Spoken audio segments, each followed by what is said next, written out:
Welcome to the Modern Titus to Women Unplugged podcast, where we dive fearlessly into the untold stories and struggles of women's lives. This is a space of authenticity where no topic is off limits. Each episode is a journey of discovery and empowerment, confronting challenges with honesty and vulnerability. From maintaining a home to healing from abuse, balancing motherhood with personal passions, and navigating single parenting, widowhood, divorce, and post-abortion heartbreak, we explore it all. With special guests offering wisdom and perspective, we uncover forgiveness and reignite love in marriage. Join us for soul-stirring conversations. Tune in. Your story matters.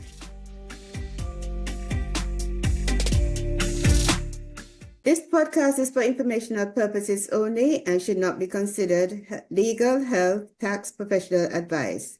We are not responsible for any losses, damages, or liabilities that may arise from the use of this podcast. This podcast is not intended to replace professional medical advice. The views expressed in this podcast may not be those of the host or the management. This podcast may contain adult themes, so parental discretion is advised. Welcome to the Modern Titus 2 Women Unplugged podcast. Our podcast is one where we fearlessly dive into the unspoken struggles that shape the lives of women today. As part of our mentoring role, we seek resources and support designed to help women thrive. We explore strategies for achieving optimal well-being and performances. We have the pleasure this morning of welcoming Andrea Caprio, a true game changer in the world of wellness. As the founder and CEO of Wellness Methods, Andrea has made it her mission to empower women to lose weight and, more importantly, keep it off for good. Today, Andrea dives deep into the emotional triggers behind our eating habits and helps transform them into sustainable, healthy practices. So welcome, Andrea. If you want to expound on the credentials to me, that's fine, to let them know.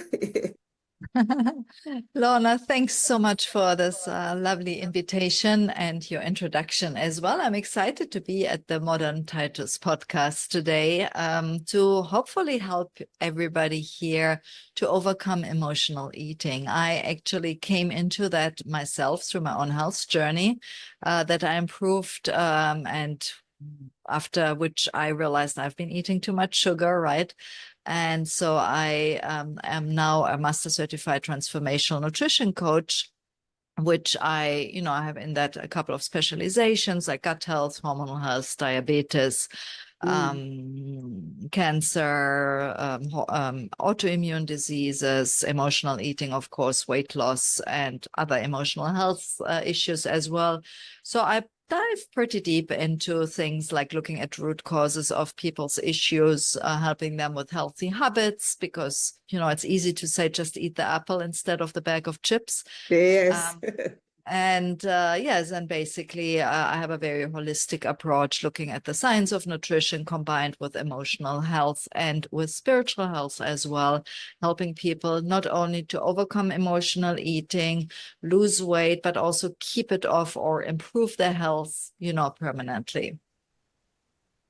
Yes, you're the whole thing, the complete circle. Yeah, not sure in the whole thing, but I've been doing that over 8 years. I've helped hundreds and hundreds of people. So yes, I definitely I'm passionate about what I'm doing, but I believe also that our modern healthcare system is great, but it often misses a little bit the holistic approach and putting things together. You have sometimes a therapist that helps you, but they don't understand really about nutrition, or you have a nutritionist that understand about that part, but they don't understand about therapy or anything else. Right. So I'm putting all that together. Put it all together. That's good. That's good. So how do you define emotional eating as opposed to physical eating? What's the difference in defining them? Yes, great question. So what I always say is, okay, there are two parts. I mean, there's several parts to it, and I have actually a kind of a table that I share. Physical hunger and emotional hunger, so you learn how to differentiate, because we don't know, right? We are so used just to eat, and very often people just eat and they're always full. They never actually get hungry. And so it's very difficult to understand the hunger cues because they're kind of just so invisible. So what I found, two things that are really important is, first of all, for me, emotional eating is any eating that's not planned. What I mean by that is that's not planned in when it happens, that's not planned the quantity we're eating, the quality we are eating as well. And usually that is, something that is more there to deal with our emotions, but not necessarily with a physical hunger. And that happens obviously very, very often. Whereas physical hunger is normally something that comes on gradually.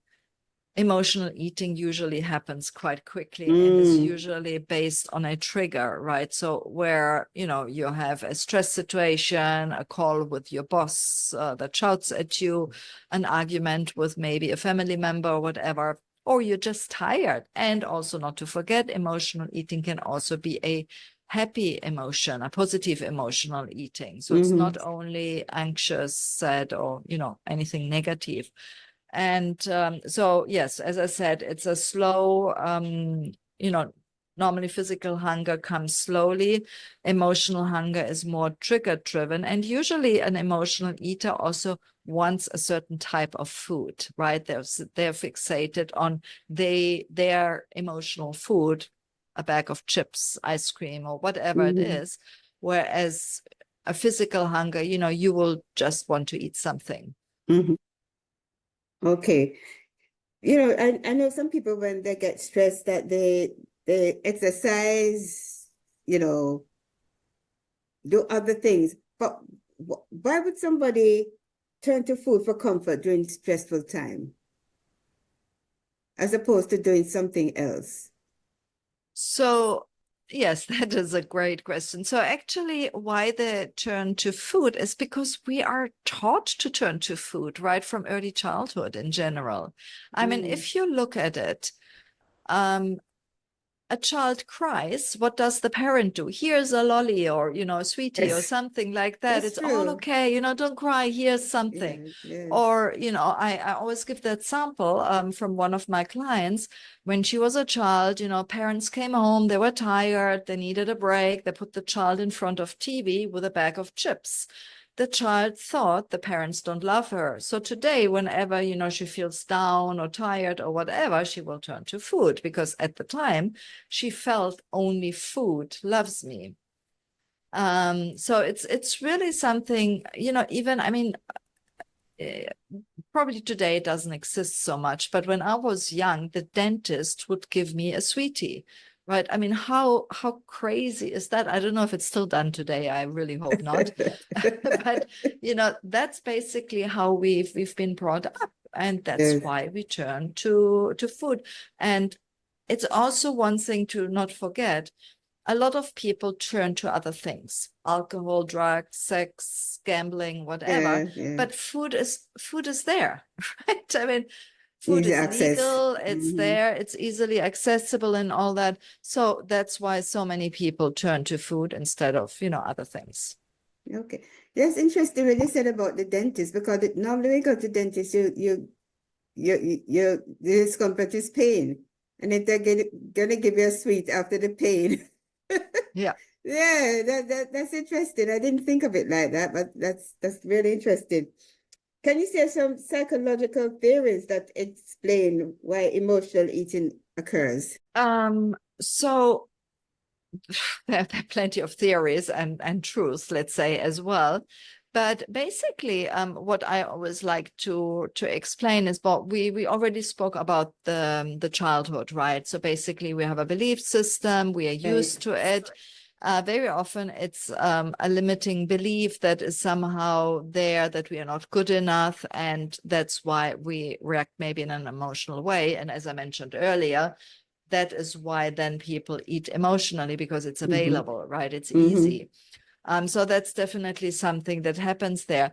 But more so on the psychological level is that we have, or rather, let me rather actually go into the brain. I know it's not only psychological level, but I want to answer it in a way that very often it's also related to our gut. Now I know I'm jumping, or I seem to jump, but just remember that the brain, the gut-brain axis is there, and the gut speaks directly to our brain. And that's why so often the food actually influences our brain, and with it, obviously, on a psychological level, our choices of food. So we eat unhealthy food, our gut is negatively influenced or, has to deal with this. And also the gut bacteria feeds usually on things like sugar. So it sends signal to our brain, and that affects very often our mood, right? And how we react to certain things, how it affects our psychological level. And that leads to more emotional eating. That affects more our gut. So we end up being in a vicious cycle that is difficult to get out of, because as we probably all know, we should be eating healthy, right? Or healthier. But it's very easy, and I have that very often, that, people go and they see a doctor, and the doctor says, hey, you have to lose weight, or you have to eat healthier because you have that health issue. And just go home and eat healthy. But it's not that easy, right? Because we know we should be eating healthier. But in the end, the issue is that there is the emotional eating, and it's very difficult to get out of this psychological vicious cycle. Mm-hmm. So that segues into the other question. What is the consequence? But you sort of hit on it a little bit.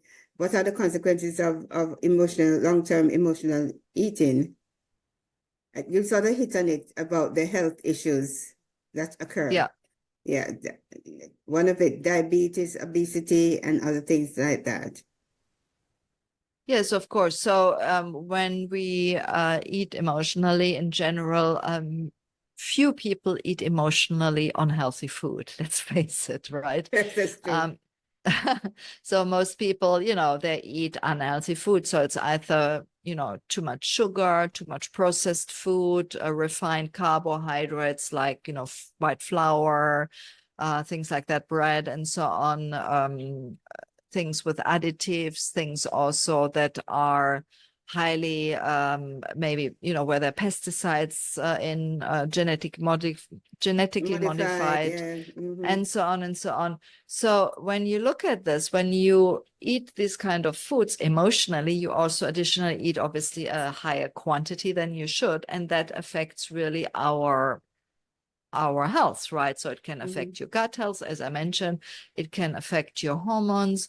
It also additionally can affect that you put on more weight. It can have effects on your liver, on your heart health, on your autoimmune system, or in your immunity, basically, that could lead to autoimmune diseases. It can lead to cancer, and so on and so on. So there are many, many long-term consequences when you rely on, food as an emotional coping mechanism, because, you put on weight as well, obviously, and that can lead to other things. Yeah, that's what I was going to say, that, some people put on the weight and then they don't like when they look in the mirror, they don't like what they see. And that's another, of course, another yes. aspect.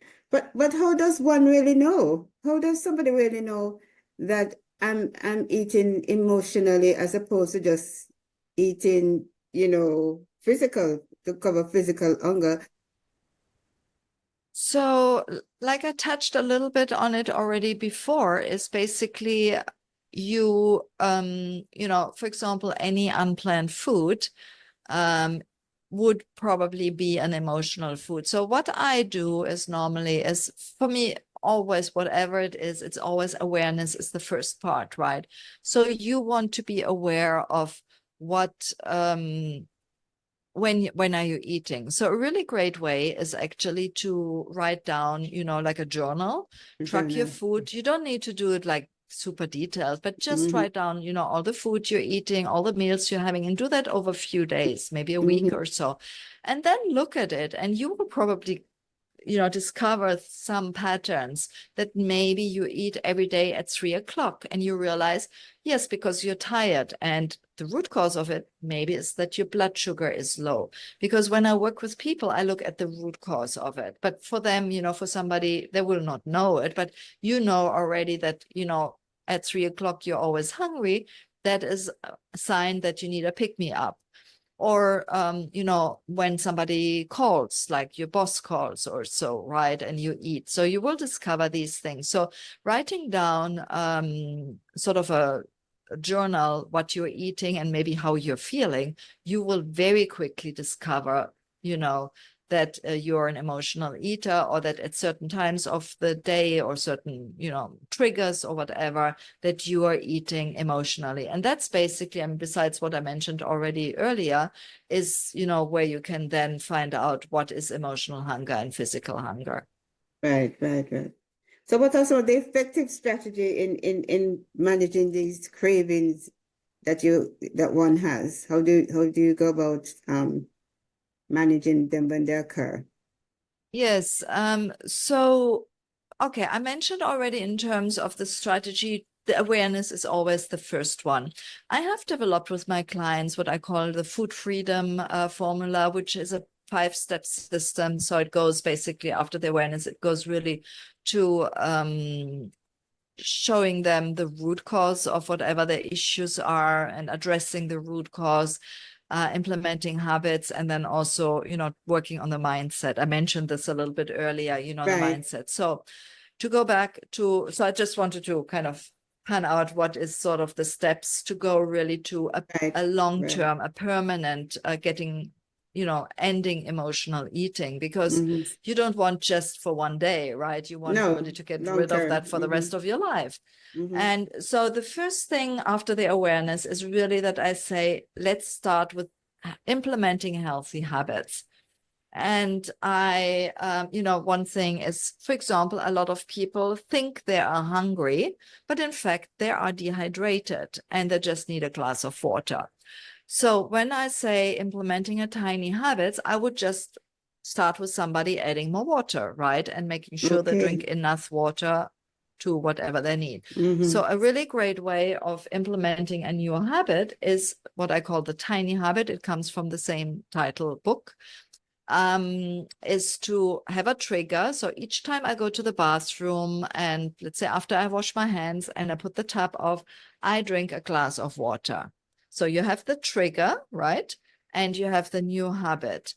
And then I celebrate, yay. The celebration is very important because it basically gives you the dopamine kick, and you rewire your mindset to craving the healthy habit instead of the unhealthy habit, sugar, for example, that gave you the dopamine kick before. And like this, you can rewire your brain. You can very easily start with a very simple habit. So the same way as drinking more water, you can start an exercise habit, right? So each time my alarm clock rings in the morning, I put on my gym gear, and you start just with, let's say, one push-up, right? That's all. Just one push-up. Not going to gym 1 hour if you've never worked out in your life, right? I don't want to go because back. not gonna work, right? You're gonna have a really, really, really, really painful body next day, and probably will never go back. So, just add one vegetable to one meal, right? Or whatever it is. So start really small. And then also the other thing is that you want, when you have this emotional trigger, you also want to replace the unhealthy habit with a healthy one. So you start, adding habits, and you start with one, you add another one, and so on and so on. And you always celebrate. The celebration is important. Don't forget about it. And then you, for example, you also replace, so instead of eating, at 3 o'clock, your cookies, you say, okay, each time, at 3 o'clock, you put an alarm, I go for a walk. Or maybe at 2:30, you eat something healthy, so you actually don't start to be hungry. Yeah, that's good. That's good. So what are the obstacles that people talk, you said about consistency and all that. But what are the obstacles that people normally come up against? It's like I know that some of the women say that they have to cook. They have to cook these food for the Exactly. family, and you know, how can I not want to Yeah, eat it's this? a good Yeah. Yeah, it's a great question. So the obstacles, I mean, quite honestly, there are many. And of course, it depends a little bit on the person, but the ones I see coming up all the time is, of course, we're too busy, right? I don't have time. I don't have time to cook. I don't have time to work out. I don't have time. And it's not a time issue because let's face it, we all are busy, right? Healthy people are busy, unhealthy people are busy. I mean, I don't know Yeah. anybody who's not Not busy. busy. Yeah. So it's actually a priority issue, right? If you, if a doctor tells you, look, your life depends on eating, only vegetables. If you don't eat vegetables, you're gonna die tomorrow. You probably will Gotta eat vegetables. yes. Unfortunately, many don't, but most people would Yeah. probably really make an effort, right? So when it becomes a top priority, then you would do it. So it's really more about, making that your priority. And that usually needs a little bit more coaching because very often we have our mindset that believes we are not, successful, we are not good enough, and why, would we deserve to be healthy? And funny enough, and I shared this the other day, the fear of success. Many people think it's the fear of failure or the fear of change. And it can be, but most of the time, I actually find that it's a fear of success, and it's a little bit more tricky to find because it doesn't show up. And I usually give the biggest aha moments to my clients, and usually the success they need or they want, and they've been trying to get for years and years, when I'm able to show them the fear of success, right? Which usually I am. It takes some time digging a little bit, but I give you a sample. Let's say you're from a family and the family, everybody's overweight. Probably, your mom has been telling you, and I'm not saying to you, but I say, just in general, in general is, oh yeah, but you're always gonna be a fatty, or, I don't know, whatever somebody would say, right? And so the child believes that, obviously. Plus, when you grow up, you will believe that if you lose weight, you will not fit anymore in your family because everybody is overweight. And if suddenly you become skinny, you are not part of the family anymore. And that's the fear of success. So obviously there are various variations. It could be, oh, my husband should love me no matter if I'm thin or overweight, right? Or whatever, there are various variations. So it's something that really plays a role. And these kind of things are really that can stand in the way of staying there. Mindset is 80% of your success. So there's self-sabotage, procrastination, all these kind of things. But that's most of the time that actually stands in there. Right. That's very interesting because even sometimes when you watch some of these weight loss programs where people lose a large amount of weight, after a while it affects them psychologically. They can't cope with the environment anymore. Probably the husband is overweight and now the woman is slim, and it causes turmoil in the family and all of that. So as you correctly said, there are different permutations and combinations of all of this. Yeah. Okay, so what advice would you give to someone who struggles with self-discipline in implementing new habits? Yes, I believe most people struggle with self-discipline. I always say, right, I call it willpower.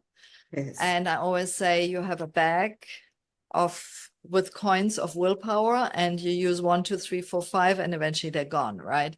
And it's true, because if you look at it, yes, when, we try to be healthy, right? We say, okay, now it's January. I mean, we're not in January now, but, usually in January, whatever, after the holiday, whatever it is, yeah, I'm eating healthy. I'm going to go to the gym and whatever, right? And as we discussed earlier, it lasts a few days, a few weeks, and then eventually we run out of the willpower coins that I just mentioned, because then stress happens, right? Then we have the famous whatever thing that happens in our lives. Our children are maybe sick, or something at work happens, or whatever, and out goes the self-discipline or the willpower. And that is why I earlier mentioned we need to rely on habits. And I'm asking now everybody here, and you will probably wonder why I'm asking this: do you brush your teeth? And why that, right? And I'm asking you, do you brush them in the morning and the evening? And I hope, of course, everybody says yes, right? Otherwise, we have another problem here. But let's assume you say yes and you do it. And you've been doing it your whole life since your child. Do you think about it? And that's the real question. You don't think about it. You just brush your teeth because otherwise your teeth will fall out.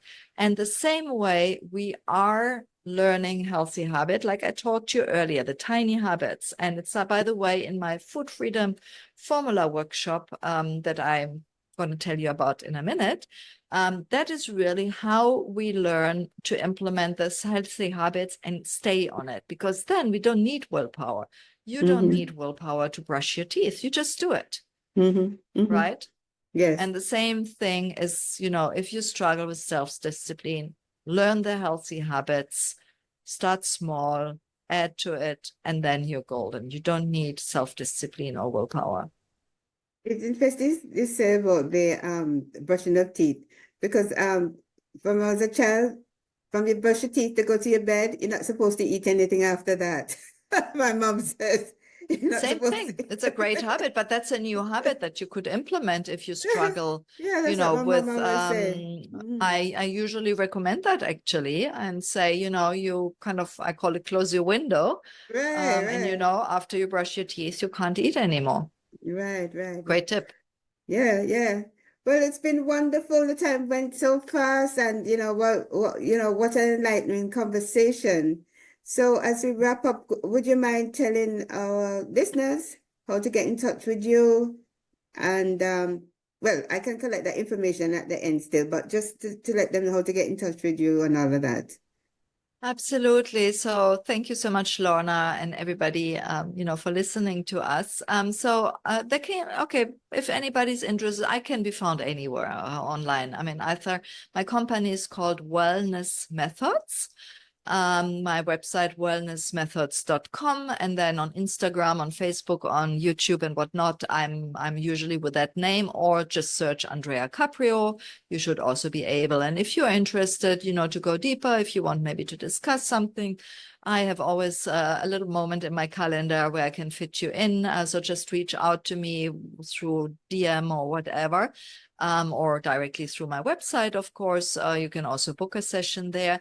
And I also have my Food Freedom Foundation workshop that I want to gift you, your audience, Lorna. So everybody who's here, and I'm sure you're sharing this in the session notes, I have a workshop, a Food Freedom Foundation workshop that you get for free. And in it, I teach you actually those tiny habits that I mentioned earlier, a little bit more in detail, how to apply it. I give you the formula, and I also help you how to reframe your negative mindset into a positive one. So you don't, have this, oh, everything needs to be perfect, or I'm a loser, or whatever, because that's obviously an important part of overcoming emotional eating. And I share also my food freedom formula, which gives you my whole concept of how to achieve food freedom instead of emotional eating. We have a lot of freebies there. That's great. So we're wrapping up now. So remember, change isn't about perfection. It's about progress, consistency, and self-compassion. So embrace the process. Until next time, keep striving, keep thriving, and remember, you've got the power to transform your health and your life.